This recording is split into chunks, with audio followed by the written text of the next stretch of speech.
Ngayon naman pinagdinilayan ko ang aking mga paglalakbay sa kursong Instructional Materials Development with Technology in Values Education. Napagtanto ko kung paano nito binago yung mga pananaw ko tungkol sa pagtuturo ng values education sa panahon ngayon o sa makabagong panahon.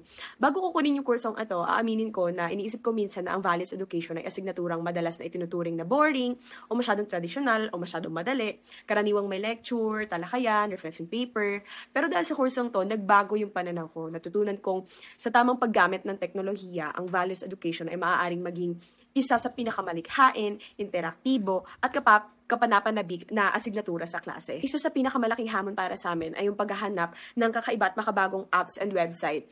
Hindi yung pangkaraniwan at paulit-ulit ng ginagamit sa ibang subjects. Nung una, nakaka-overwhelm talaga. Sobrang daming tools na maaaring gamitin at talagang hinamon kami ng kursong ito na lumayo sa nakasanayan. Pero habang nag-iisa-isa kami, nagtitest at nag-eksperimento, napagtanto ko kung gaano pala talaga siya ka-exciting.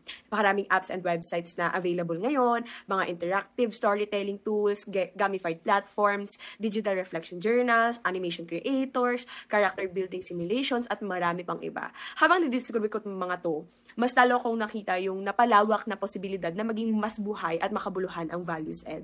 Natutunan ko rin sa kursong ito na ang teknolohiya ay hindi lang dagdag sa pagtuturo. Isa itong tulay para mas lalong maramdaman, maunawaan at maisabuhay ng mga mag-aaral yung mga values na itinuturo natin.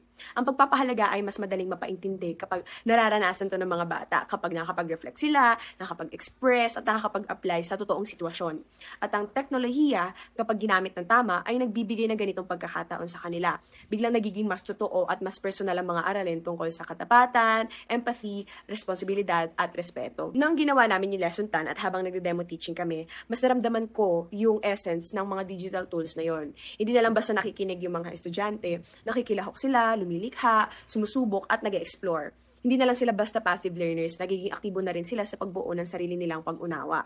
At bilang magiging values education teacher, nakaka-inspire yun. Kasi pinakita nito sa akin na ang values ed ay hindi kailangan manatiling traditional lamang. Maaari itong sumabay sa takbo ng panahon habang napapanatili natin yung tunay na layunin nito. Sa huli, higit pa sa pagtuturo kung paano humanap ng instructional materials, ang ibinigay sa akin na ang kursong ito. Tinuruan ako ng kursong ito na maging malikhain, maging bukas sa pagbabago, at huwag matakot mag-eksperimento. Pinakita nito na maaaring gawing makabuluhan at makatawag pansin ang values education. Basta, handa tayong tuklasin yung mga bagong paraan ng pagtuturo. Lubos ako nagpapasalamat sa mga hamon, sa mga natuklasan ko, at sa pananaw na nabago na sa pamamagitan ng teknolohiya, maaari natin gawing mas engaging at mas makabuluhan at mas buhay ang values education para sa mga mag-aaral natin.